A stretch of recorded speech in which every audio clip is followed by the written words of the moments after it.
یہ مرحلہ تھا جب آپ صلی اللہ علیہ وآلہ وسلم نے طائف کے لوگوں اور قبیلہ ثقیف سے مدد مانگنے کا فیصلہ کیا، ایک ایسا فیصلہ جو اس صورتحال کی کھلی ہوئی سنگینی کی واشگاف عکاسی کرتا تھا جس سے آپ صلی اللہ علیہ وآلہ وسلم مکہ میں دوچار تھے، کیونکہ سوا اس حقیقت کے کہ سچائی ہر شے پر فتح پا لیتی ہے، فی الواقعہ ثقیف سے جو لات دیوی کے مندر کے پجاری تھے کیا امید کی جا سکتی تھی؟ وہ اس دیوی کی زیارت گاہ کو بیت اللہ کا ہم رتبہ خیال کرنا پسند کرتے تھے، تاہم وہاں بھی کچھ مستثنیٰ شخصیتیں ہو سکتی تھیں جیسے کہ کچھ مکے میں تھیں، اور نبی صلی اللہ علیہ وآلہ وسلم ریگ زار سے خوش آمدید کہنے والے سبزہ زار درختوں کے جھنڈ، باغات اور اناج کے کھیتوں کی طرف جو چہار دیواری سے گھرے ہوئے شہر کی بیرونی حد تھی سوار ہو کر چلے تو حضرت صلی اللہ علیہ وآلہ وسلم کا دل امید سے خالی نہ تھا۔ وہاں پہنچ کر آپ صلی اللہ علیہ وآلہ وسلم سیدھے ان 3 بھائیوں کے گھر گئے جو اس زمانے میں ثقیف کے قائد تھے۔ یہ تینوں ابن امیہ کے بیٹے تھے۔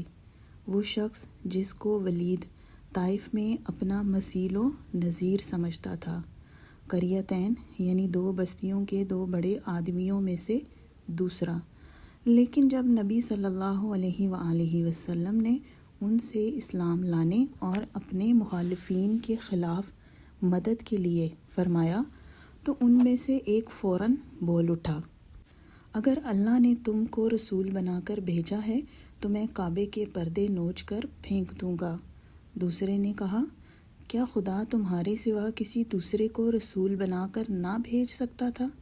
اور تیسرا یوں گویا ہوا، میں تم سے ہرگز بات نہ کروں گا، اس لیے کہ اگر تم اللہ کے رسول ہو جیسا کہ تم کہتے ہو تو تم میری نگاہ میں اتنی بڑی شخصیت ہو کہ میں تم کو مخاطب ہی نہیں کر سکتا، اور اگر تم جھوٹ بول رہے ہو تو یہ موضوع نہیں کہ میں تم سے بات کروں۔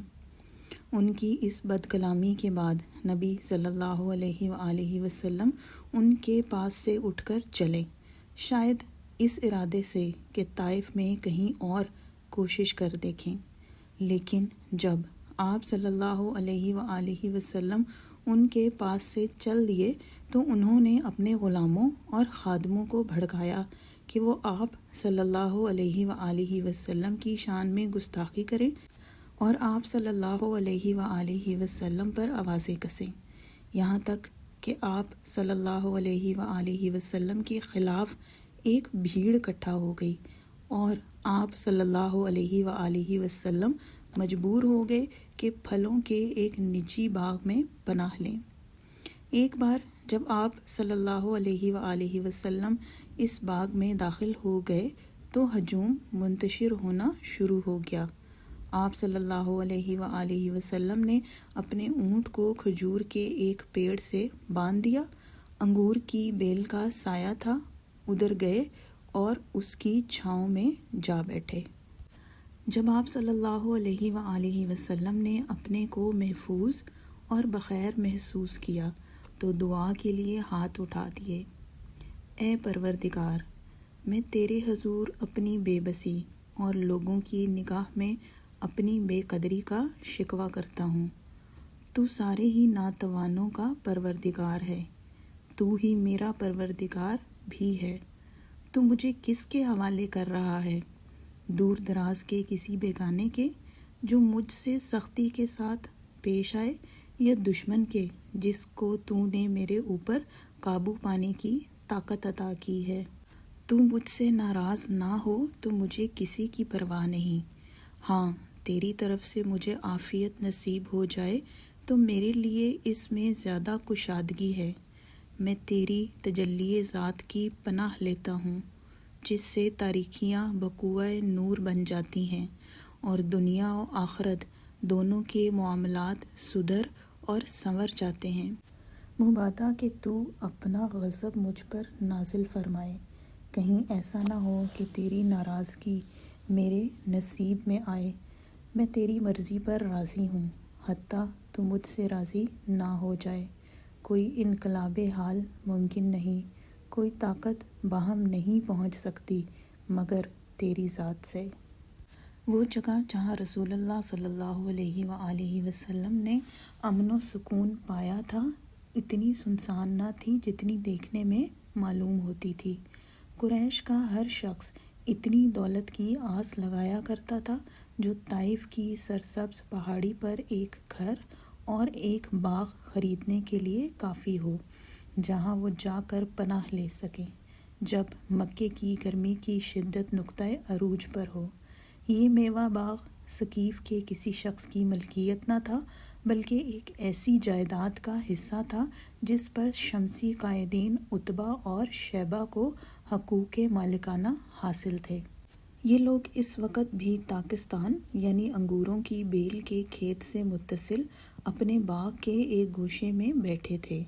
جو کچھ ہوا تھا وہ انہوں نے دیکھا تھا، اور ایسا بھی نہ تھا کہ ثقیف کے اوباشوں نے قریش کے ایک شخص کے ساتھ جس طریقے سے برتاؤ کرنے کی جسارت کی تھی اس کے خلاف ان کے اندر غصہ اور برہمی کے جذبات نہ رہے ہوں۔ مزید برآں یہ شخص بھی تو انہی جیسا تھا، عبد مناف کی اولاد۔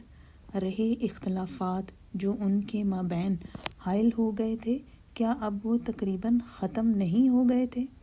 انہوں نے آخری بار محمد صلی اللہ علیہ وآلہ وسلم کو ابو طالب کے بستر مرگ کے پاس دیکھا تھا، اور اب ابو طالب کی رحلت کے بعد وہ کسی تحفظ کے بغیر رہ گئے تھے۔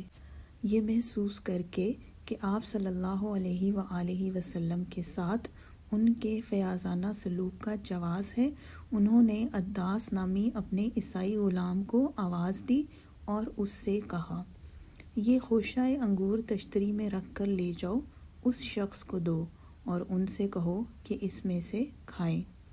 عداس نے ویسا ہی کیا جیسا انہوں نے اس کو حکم دیا تھا۔ نبی صلی اللہ علیہ وآلہ وسلم نے انگور کو ہاتھ لگایا اور فرمایا، بسم اللہ۔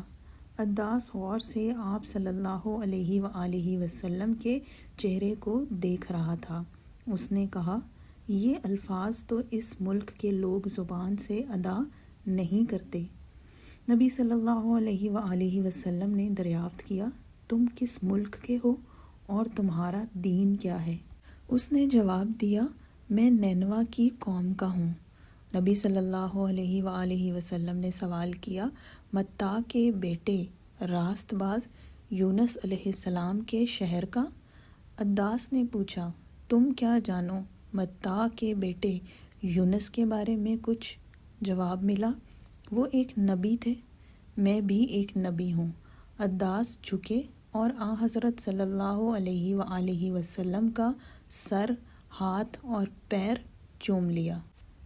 عتبہ اور شیبہ دونوں نے یہ دیکھا تو دونوں نے ایک دوسرے سے بے ساختہ کہا، گویا ایک آواز ہو کر، لو چھٹی ہوئی تمہارے غلام کی، وہ بگڑ چکا۔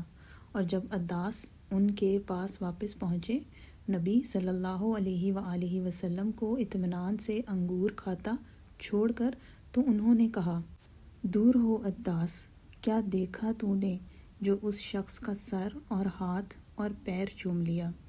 عداس نے جواب دیا، آقا، روئے زمین پر اس شخص سے بہتر کوئی آدمی نہیں، انہوں نے مجھے وہ باتیں بتائی ہیں جو ایک نبی ہی جان سکتا ہے۔ انہوں نے کہا، دور ہو تو عداس، دیکھنا وہ تجھ کو تیرے دین سے منحرف نہ کر دے، تیرا دین اس کے دین سے بہتر ہے۔ نبی صلی اللہ علیہ وآلہ وسلم نے جب دیکھا کہ اس نوبت پر قبیلہ ثقیف سے کسی خیر کی توقع نہیں تو آپ صلی اللہ علیہ وآلہ وسلم طائف سے چل دیے اور مکے کی سمت روانہ ہو گئے۔ رات گئے نخلا کی وادی میں پہنچے۔ یہ وادی ان دونوں شہروں سے جنہوں نے آپ صلی اللہ علیہ وآلہ وسلم کو رد کر دیا تھا، آدھے راستے پر ایک پڑاؤ ہے۔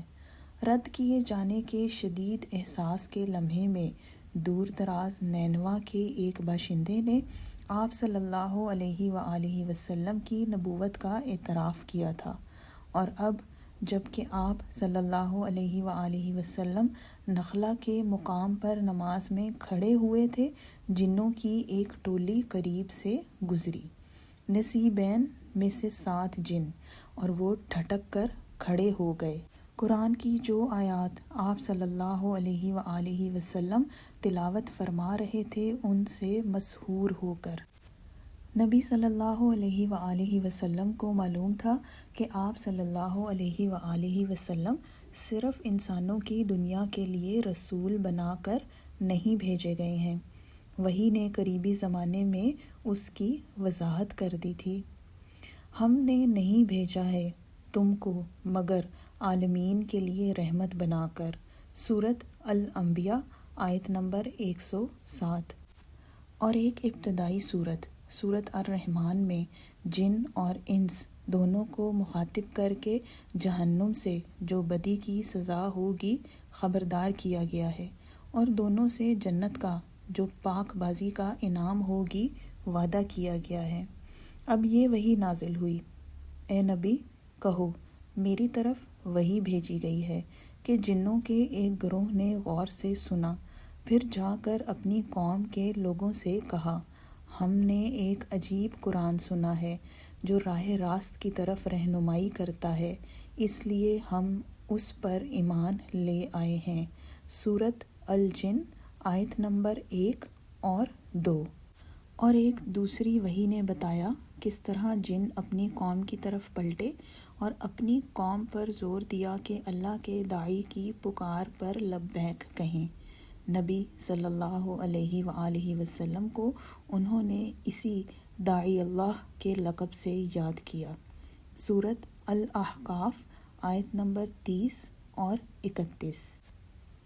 نبی صلی اللہ علیہ وآلہ وسلم کا جی نہ چاہتا تھا کہ پھر اسی ماحول میں واپس جائیں جس نے ابھی 2 ہی دن پہلے آپ صلی اللہ علیہ وآلہ وسلم کو گھر بار چھوڑنے پر مجبور کیا تھا۔ ہاں، اگر کوئی تحفظ دینے والا ہوتا تو وہ اپنے مشن کو پورا کرنے کا سلسلہ جاری رکھ سکتے تھے۔ بنی ہاشم آپ صلی اللہ علیہ وآلہ وسلم کے کام نہ آئے تھے، اس لیے آپ صلی اللہ علیہ وآلہ وسلم کا خیال اپنی ماں کے خاندان کی طرف کیا۔ وہاں صورتحال غیر معمولی تھی، اس لیے کہ قبیلہ زہرہ میں سب سے نمایاں اور با اثر شخص اخنس ابن شریک تھا، جو حقیقی معنوں میں اس خاندان سے تعلق نہ رکھتا تھا، نہ قریش ہی سے اس کا تعلق تھا۔ دراصل وہ قبیلہ ثقیف کا تھا، لیکن لمبی مدت سے قبیلہ زہرہ کا حلیف تھا، اور وہ اس کو اپنا سردار ماننے لگ گئے تھے۔ حضرت صلی اللہ علیہ وآلہ وسلم نے اس سے مدد مانگنے کا ابھی فیصلہ کیا ہی تھا کہ ایک گھڑ سوار پیچھے سے آیا اور آپ صلی اللہ علیہ وآلہ وسلم کے برابر سے گزرا۔ وہ بھی مکے جا رہا تھا اور آپ صلی اللہ علیہ وآلہ وسلم سے زیادہ تیز رفتاری سے سفر کر رہا تھا، اس لیے آپ صلی اللہ علیہ وآلہ وسلم سے پہلے مکہ پہنچنے والا تھا۔ اسی وجہ سے آپ صلی اللہ علیہ وآلہ وسلم نے اس سے خواہش کی کہ مہربانی کر کے مکہ پہنچنے پر اخنس کے پاس جائے اور کہے کہ محمد کہتے ہیں کہ کیا تم مجھے اپنی امان میں لو گے کہ میں اپنے رب کا پیغام پہنچا سکوں۔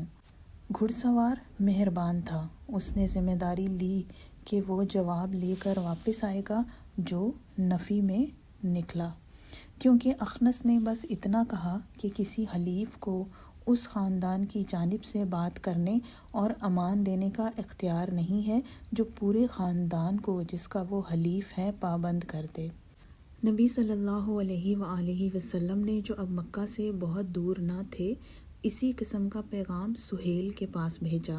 اس کا جواب بھی مایوس کن ہی تھا، ہر چند کہ اس نے انکار کی جو وجہ ظاہر کی، اس کا اسلام دشمنی سے کوئی تعلق نہ تھا، بلکہ ایک بار پھر قبائلی اصول درمیان تھا۔